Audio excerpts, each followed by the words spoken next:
So I was really pleased with the way the players approached this game. I thought we had good energy. I thought we had good intensity. We had good preparation throughout the week. They're sort of challenging with some of the things that they do. And I thought when the first group was in there, they did a really good job. They only had one penalty. We missed some things, which, we need to clean up. But for the most part, I thought the first group did a really, really good job in this game. It was a good team win. I thought the offense played well. The defense played well, except for the Staffo at the end when we got a punt block. The special teams were solid. But there are things that we need to improve on and get better at, and players need to understand the importance of sustaining the kind of intensity, whether it's in preparation, practice, so that we can build and improve as a team, because no disrespect to Utah State, their players played hard. They get a good little team. We're going to play, teams that are much more physical and aggressive and talented than what they are, so we're going to have to do things correctly, and it's going to be important that guys get to understand that. I told all the young players on the team, I said, if you get an opportunity to play, are you going to be able to take advantage of that? Are you prepared to go out there and take advantage of doing your job, knowing what to do? They go out there and get 5 or 6 penalties, wrong formations, holding calls. Defensively, we played a lot of players. They made some mental errors too on some of the things. So it's a good experience for them. But I think the biggest thing is the lesson that they learned in terms of how you have to prepare for a game so you can take advantage of an opportunity when it comes to you. But anyway, we got to play a lot of players. I wish we could have even played more, but we're trying to get guys experience to make our team better. And that was the number one goal when we started subbing guys in later in the game. What did you think of the ground game tonight? Bryce had 100 yards, Gibbs had a big play. What was your overall assessment of the ground game? I look at how we ran the ball more as, okay, we had an explosive run, Jahmyr Gibbs. Bryce had an explosive run on a scramble. All right, but what was the down in and down out consistency in terms of how we were successful at gaining 3, 4, 5 yards of crack? That wasn't what it needed to be. So that's something that we need to improve on. You stay in the back middle with Nick. Khalid Durant started the game at corner, and then you rotated Eli and as well as Kyrie Jackson. What led to the decision to rotate those guys pretty early? What would lead you to that I ever said anything that I wouldn't do it? What leads you to believe that? I told you we had competition at corner. So what did I ever say to lead you to believe that they all wouldn't play in a game?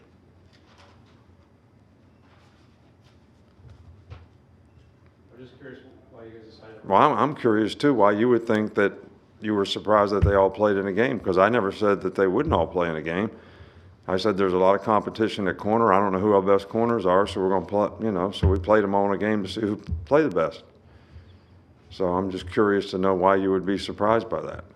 I'm curious. You're curious. I'm curious. We're all curious.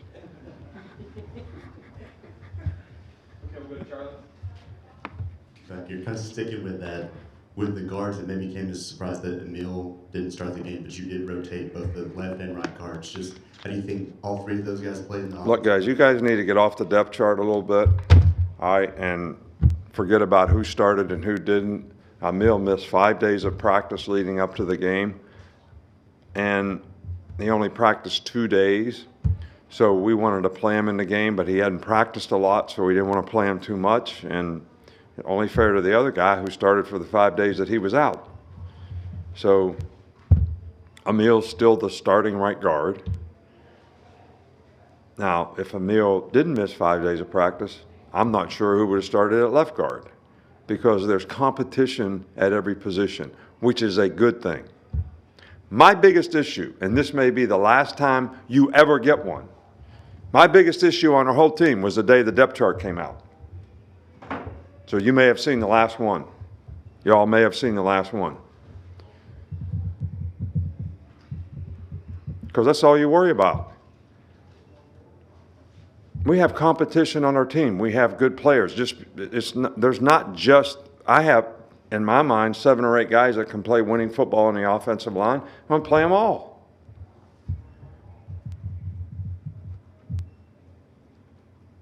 I know y'all think I'm crazy. That doesn't bother me at all. Doesn't bother me one bit. We'll go to Jeff on left, Jeff Spiegel.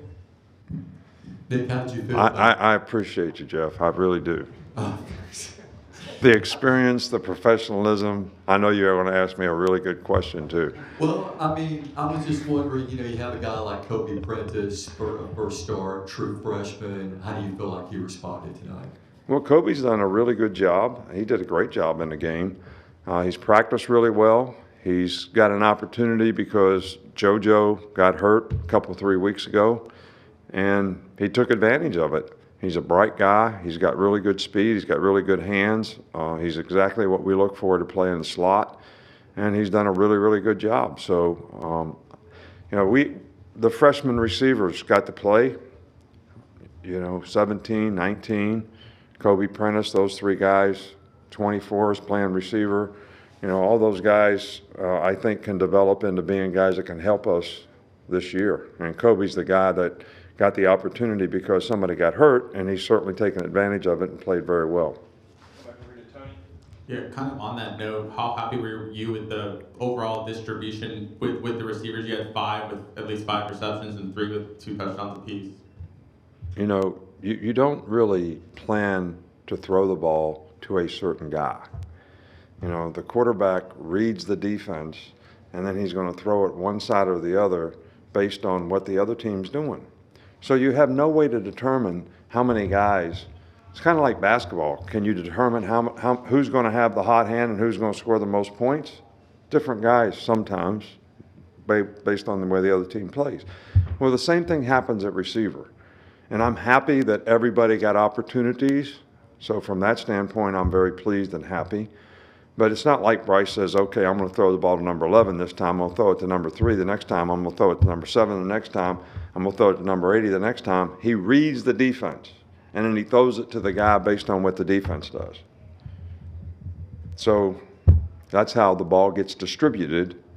And we like for everybody to have production. I think that's a good thing. And it's good for their growth and development and confidence. Can we go in the middle here with Katie? Right here. You just kind of hit on Bryce a little bit, but I'm just kind of talk about how he was his first game back after the big season he had last year, and kind of how he was able to balance the run and pass today. Yeah, Bryce did a really good job in the game. I think if you ask Bryce, he would tell you that he missed a couple things in terms of reading guys where he might have had his read but I thought he played really, really well. He managed the game really, really well.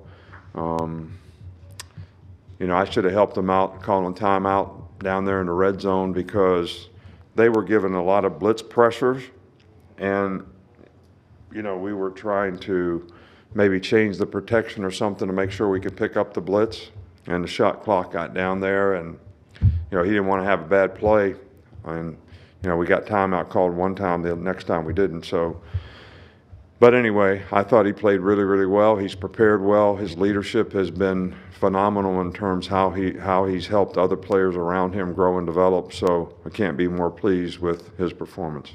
Finish up with Mason over here. Right there. One person that really stood out today was Jason McClellan. I was really impressed with his runs. Did you see anything to him on the sideline? I usually save my comments for the players till we watch the film. And we like to reinforce positive performance, and I thought Jace did some really good things in the game. But we also make corrections when guys don't do things exactly the right way. And to be honest with you, with all that's going out there, I see guys make good plays, I see them make big plays, but sometimes I don't see who's making the errors, whether we're blocking the wrong guys or playing the wrong gaps on defense or whatever, which you see that very clearly in the film. So, Jace played really well for us last year, and he's certainly come back from his injury and done really, really well, and it's good to see him get out there and be able to play again. Coach, that's all we got. Thank you. That's it. Like always, I'm a smile like I'm supposed to, say thank you.